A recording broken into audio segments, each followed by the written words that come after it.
Ethan here again. So the first video that I posted was just a general overview of my experience going through having 3 hair transplant procedures over the past few years. So in this video, I want to get into more specific details about each of the procedures, the whole process of the planning, the travel. Another thing I want to talk about is this concept of the hair graft. So when you hear the word hair graft, what that means is it could be multiple hair follicles. Sometimes they're individuals, but sometimes they're grouped together in like 2 or 3 or even 4 hair follicles. So if they're grouped together like that, when they extract them, sometimes in those groups, they call that a graft.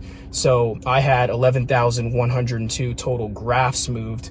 The number of individual hairs is a lot more than that because a lot of the grafts are multiples, or at least some of the grafts are multiples. So there are really 2 main types of hair transplants that are done, different strategical types of hair transplants. One is called an FUT, which stands for follicular unit transplantation. That's the original hair transplant procedure that was basically invented, FUT. They take like a thin little strip of your actual skin on the back of your head and they just cut it out. They remove the individual hair grafts from that skin and then they use those and they place them on top. So you lose that little strip of skin, they seal the wound back up. You'll have like a linear like strip scar. So a lot of people who had hair transplants decades ago have those because that was the original type of procedure that was done.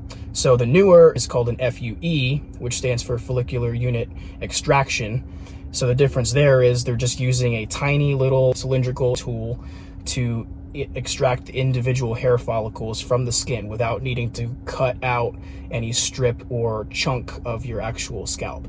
So the technology is a lot improved, it's a lot better, and we've seen a shift over the years to where a lot of the high volume hair transplant clinics who do a lot and keep up with the industry they've basically shifted over to FUE primarily, or many times almost entirely. With the FUT you get the linear strip scar, which can be covered if you grow your hair longer in the back. With the FUE, the individual hair graft extractions, you basically have tiny little dot scars all over where they're extracted from. The only way that they're visible is if you buzz your hair down very short, then you might see those little like dot scars on the skin itself. So some people have asked me why I didn't have FUT done. Okay, I had FUE done, the individual graft extractions, because there is an argument to be made by a lot of people in the industry who would say that it's possible that you can utilize a higher number of hair grafts over a lifetime if you start with the FUT, the strip procedure first, because they're using all of the hairs that they take out of that thin line, that strip on the scalp, and then they can use the surrounding hair as needed. Why didn't I go with that? Plain and simply, there aren't many doctors out there who do FUT anymore. There are a lot, but most have embraced the FUE procedure, and the ones who still do the FUT and do it well were just not in my price range, and they just weren't places where I wanted to go. I looked at my options and narrowed it down. That's how I found Eugenix, and they do an FUE procedure. And also the FUE procedure, the technology has gotten very good over the last few years, and it's a lot cleaner. It's just a lot nicer of a procedure, more pleasant to go through the FUE procedure, where they're just taking tiny little dot scars out instead of like a strip of skin. So as I said in the first video, I was rejected by a few North American hair transplant clinics who just told me my hair loss was too severe for me to have a transplant and be, satisfied with the outcome of a hair transplant. So I understood that, but I didn't accept that as a final answer. Things like the stem cell research therapy that's going on with hair follicles is still limited. It's showing a little bit of promise, but it's, it can't regrow an entire scalp of hair. It just can't right now. And hair cloning might become available someday, maybe when I'm much older, not right now, that's for sure. I figured that even if I had a decent outcome, it would be far better than where I was before. I wanted to find a clinic who wasn't going to lie to me or anything. They were going to be honest about it, and everything that you read tells you that. You have to understand it's going to be thinner than your original hair density was. I wanted a clinic who was going to be honest about that with me, but also tell me, hey, we are confident that we can produce a good outcome here. We're really going to maximize what you have left. Another thing they can do is they can use beard hair on the top of the scalp because it's similar enough to scalp hair that it sort of blends in. It grows at a slightly different rate. It has a little bit thicker of a texture characteristic to it, but it's similar enough where they can blend it in. So that's step number 2 after the scalp hair, right? If you are sort of running out of scalp hair to use and they need to get more hair, they go to the beard first. Step number 3, in the most severe of cases of men who want to have a hair transplant done, even when they run out of that, or for some reason they don't want the beard hair or whatever, they can use chest hair. That's a much more rare case. It has a lot different characteristics, but you can pull off like a short, buzz cut type of look if you want to use other body hair on the top of the head. So there are some clinics out there who will do that. So when they use the beard hair, they mix it into the mid-scalp region. So they don't put it up front near the hairline because it'll look unnatural, it'll be too thick looking. And they don't really put it right in the crown either. They usually just sort of blend it in the mid-scalp. First, I did look at Turkey because Turkey has a big medical tourism industry and they do a lot of hair transplants in Turkey. A lot of people go there.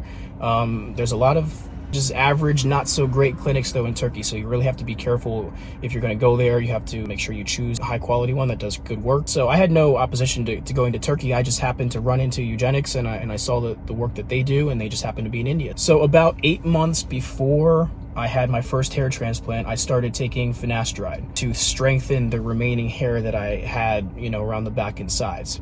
In my case, I started it way too late for it to regrow any substantial amount of hair on the top, but what finasteride can do is it can strengthen the remaining hair by getting the DHT down in your body so it doesn't attack the hair follicles as much. Remember, finasteride is lowering the amount of testosterone to DHT production in your body. So as a result, your testosterone level actually goes up when you take finasteride, at least for a period of time. A lot of people have a misunderstanding of that. It's the DHT that finasteride is getting rid of, about 70% of it.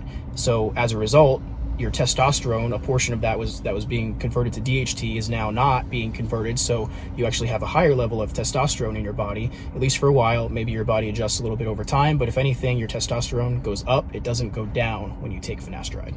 So in the couple months leading up to the summer of 2022, when I had my first transplant procedure done, we had multiple photo, video, and phone consultations with Eugenix, came up with a plan, talked to me about the number of grafts, the area that they wanted to cover, and then I started having to plan for my travel. So of course I needed a passport, which I hadn't had yet because I never went overseas, so I had to go and make an appointment to get a passport, and also a temporary visa to stay in India. I went online, did the e-visa. They just classify it as general tourism, 30-day e-visa. So I had to get approved for that. And then I was all set to book a flight to India.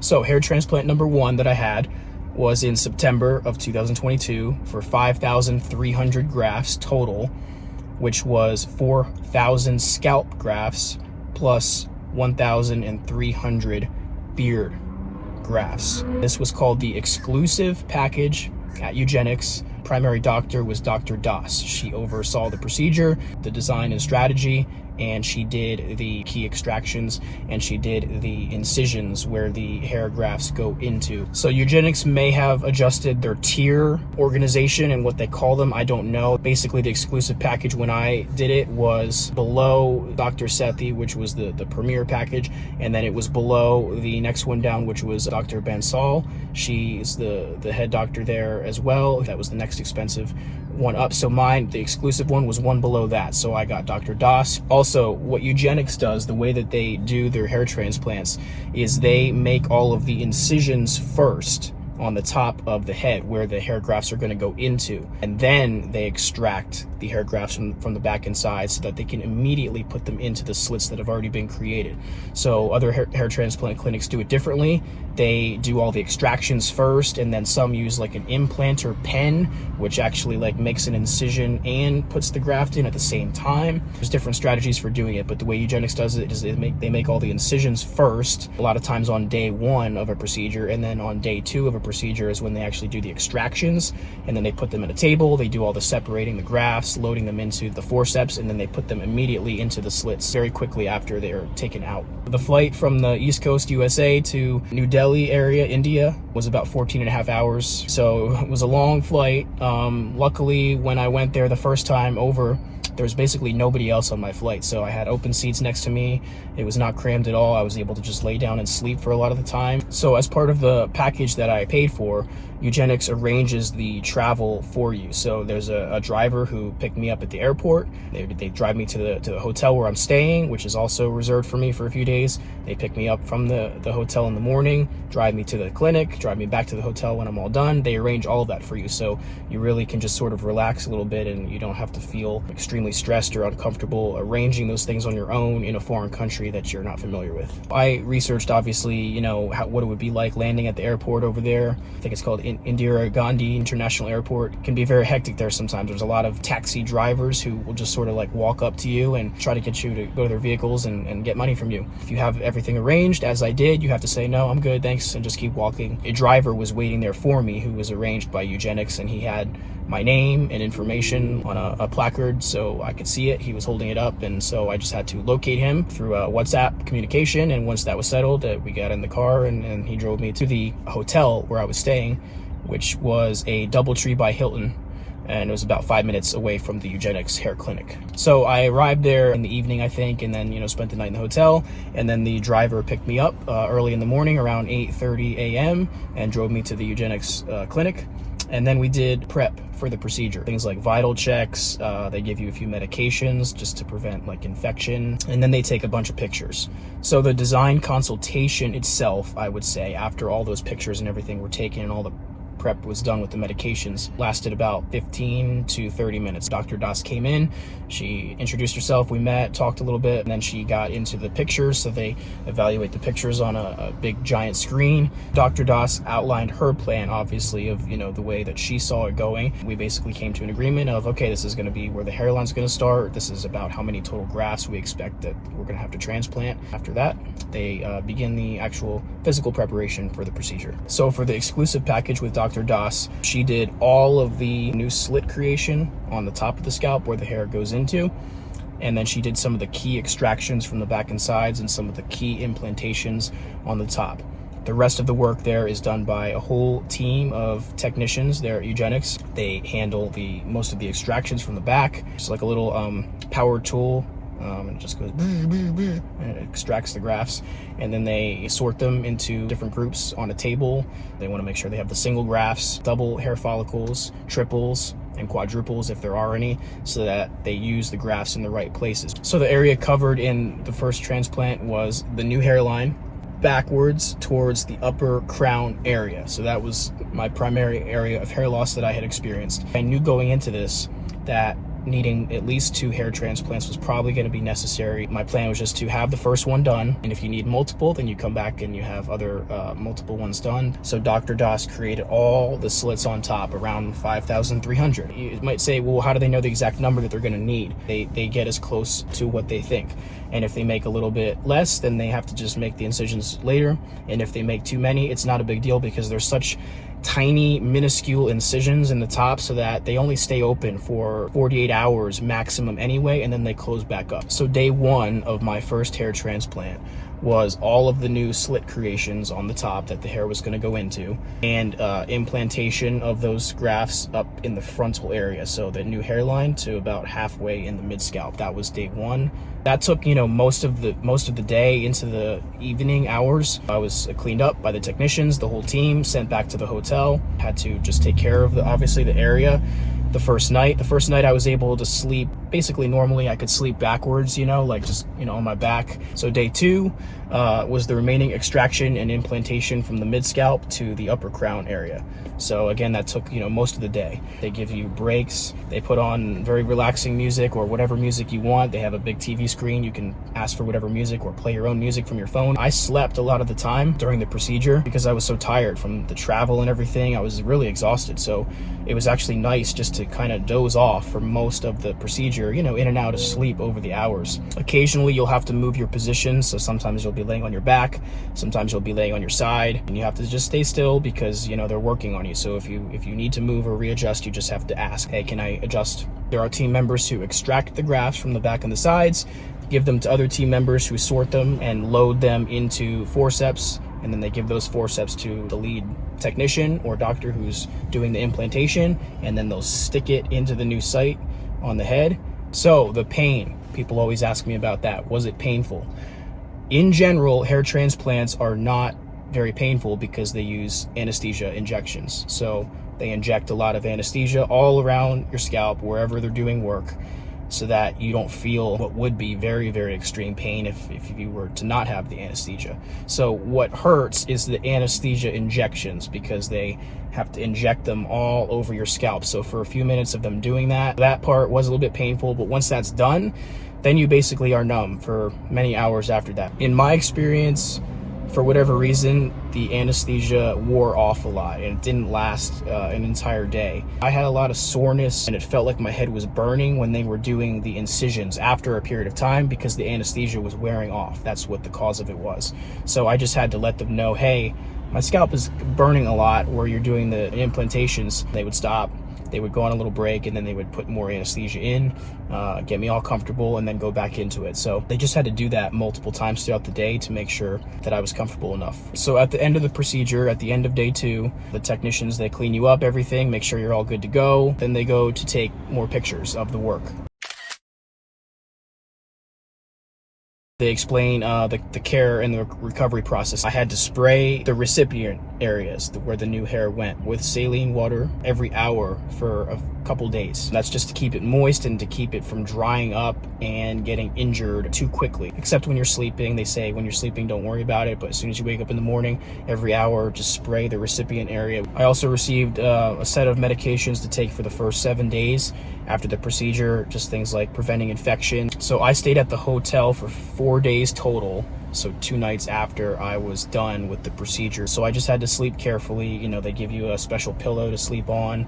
They also give you that special like neck pillow that goes around your neck so that you can prop yourself up if you need to. I had to make sure to not touch my upper crown area, like to the back of the pillow. As far as food goes, while I was there, they had food at the hotel. I also brought a ton of snacks with me on the flight, so I had enough snacks to last me for a couple days. Also, Eugenix, the clinic, ordered me food while I was there, whatever I wanted. They stopped you around lunchtime. They're like, what do you want for lunch? You can order anything you want on us. I think I ordered like Domino's pizza the first day. They also give you like a blue surgical net cap that you can wear on your head for a few days when you go anywhere outside, just to protect anything coming into the scalp from external environments. I actually wore my baseball cap, which I had brought with me, just very loosely on top of the blue surgical cap. So I put the blue surgical cap on first, and then I put the baseball cap very loosely just over top of that. The instructions, and if you read online, they'll say do not wear any hats for at least a few weeks until after a hair transplant. That's good advice. In reality, I was fine because I made sure to wear it very loosely. It was not restricting my hair grafts at all. Just walking through the airport just until I got onto the plane, and then I was able to take the hat off. I just kept the blue surgical cap on. You don't want to bump it. You don't want to come into contact with anything. And then over the next few days, the scabs will form on the new recipient sites, and they'll start to harden up, and then they'll fall or rub off within 7 to 10 days. So you can't really do any heavy physical activity until then, and there's no washing the area like normal in the shower, at least until the end of that week or so. Some clinics will have you wash it very, very gently, starting a few days after the procedure is done. Eugenix just said to basically wait until 7 days. 7 to 10 days after, I was able to rub all of the scabs off the area. No sun, pool, or beach exposure for at least 1 to 2 weeks. So the clinic checked in with me every day for the first week after the procedure, and then they check in weekly and monthly with you after that. So the beard extractions, on that topic, they left basically no scarring. They actually use a smaller tool on the beard hair than they even do on the scalp. The scalp was about 0.9 millimeter width of the extraction tool, whereas the one that they use on the beard grafts was 0.7 millimeters. It's so small that it virtually left no scarring at all. So after that first week of recovery, I basically went back to normal life. I was able to go back to the gym and everything like normal after the first week. Some places will say wait 2, 3, 4 weeks to go to the gym. I didn't have that experience. I felt good enough. Everything seemed healthy enough after one or 2 weeks. As long as you're not doing extremely intense workouts or anything with physical contact sports, then you'll want to wait 2 to 3 weeks after. Although the grafts themselves are secure 72 hours after the procedure is finished. So over the months, I had to be patient because the first 2 to 3 months after the hair transplant, the hair goes through a cycle. So it doesn't like that it's been relocated. A lot of the grafts actually shed the hair. So you'll basically lose all the hair that was there right after the procedure when you saw it poking through. And then it'll go through a cycle of regrowth. That takes 2 to 3 months to start coming in. So I would say by months 4 or 5, then I really started to see the new growth from the new hair sites coming in. Full results can take up to 12 to 15 months to come in. I knew that I was gonna want to have another one done because I had those thinning areas on the sides and the lower crown, which finasteride was never gonna fully recover those areas. At that point, I started planning for procedure number 2. Number 2 was in June of 2023. That was about 9 months after my first. That was for 2,977 grafts, all from the scalp that time, so they didn't use any beard grafts that time. Again, was the exclusive package at Eugenix with Dr. Das again, and Dr. Somesh, who is another doctor there at Eugenix. He did some of the work as well. And I was lucky enough to get oversight and planning design input from Dr. Sethi, the lead doctor of Eugenix and founder. So the areas for the second hair transplant that were covered were the lateral areas here on the side, as well as the lower crown area. Dr. Sethi also consulted with me and he offered me temple reconstruction. So this area here, the side areas, the temples here. Because I also had recession on the temples. His opinion was that it would strengthen up the front profile look. He explained to me that it was optional whether I wanted to do that part or not. He wasn't forcing me to do the temple reconstruction, but he explained to me why he thought it would look good, and I agreed with him. I thought it was a good thing for me to do, and it wasn't like it was going to use a ton of grafts anyway. They only use a few hundred, so I agreed to go ahead and do that as well. And then they also lowered the hairline by about 1 centimeter. My experience traveling, flying was basically the same on procedure number 2 as it was in the first one, although on the way home I remember I did have a layover flight in Doha, Qatar. That was just the cheapest flight, I think, that I wanted to book. So I got to stay at the Hamad International Airport. So the hair growth that came in from hair transplant number 2 was very good. I was very impressed with it both times. There were just a few areas that I wanted to strengthen up, so I started planning for a 3rd procedure. My 3rd procedure was in March of 2024, again about 9 months after my 2nd one, for 2,825 grafts, 2,269 from the scalp, and 556 from the beard. And for this one, I decided to go with the comprehensive package with Dr. Somesh, one less expensive than the exclusive package. I trusted Dr. Somesh from my number 2 experience. He did great work then. This package also had input from Dr. Vanita, who is another doctor there at Eugenix. She did the majority of the slit creation on the top in the comprehensive package. So Dr. Somesh did a lot of the planning and design and consultation with me, and Dr. Vanita was there to do the physical incision sites and a lot of other major work. So in this 3rd procedure, they did some work in the crown. They filled it a little bit more dense, and then they also put some more in the lateral regions, and they also did some more at the temples. There was a little bit of the region behind where they had implanted in procedure number 2 that had thinned out a little bit. They filled that area in. It only took a few hundred grafts. It was a very small number. Now, I had retrograde alopecia, which is the thinning on the sides. What they offered me in this 3rd procedure, they actually used some beard grafts to fill these regions here that had gotten a little bit too thin, just enough to kind of make it look more uniform. So that was awesome too. That's not something that a lot of people have done during hair transplants. Eugenix was very focused on producing a great outcome for me. That totaled 11,102 total grafts, which was 9,246 from the scalp and 1,856 from the beard. When I say scalp, that also includes from here going down into this area here. That's considered scalp. So when you have hair transplants, if you're using minoxidil, you do have to stop using minoxidil just temporarily, at least a few weeks before you go into the procedure, and then you can resume using topical minoxidil. I started using it about 1 month after my hair transplant. When you have a transplant or multiple to cover a large area of the head, you have to just accept that it's going to be thinner than your original hair was as a kid. That's just the reality of it. But my outcome is far superior to where I was just a few years ago. By far one of the best things that I ever decided to do. If you want to go to a clinic that's going to take good care of you and know what they're doing with the design strategy, a lot of clinics do just not great work with the hairlines. They'll just take them way too low and they'll make them way too flat. A lot of clinics too, they'll do like a very curving downward hairline like this. That's more of a feminine hairline. So women who have hair transplants done, they should have that sort of circle like that. Men should have more of the like this. So they should have more of a corner recession. You'll see that Eugenix knows how to do that properly, so that the temple area looks natural.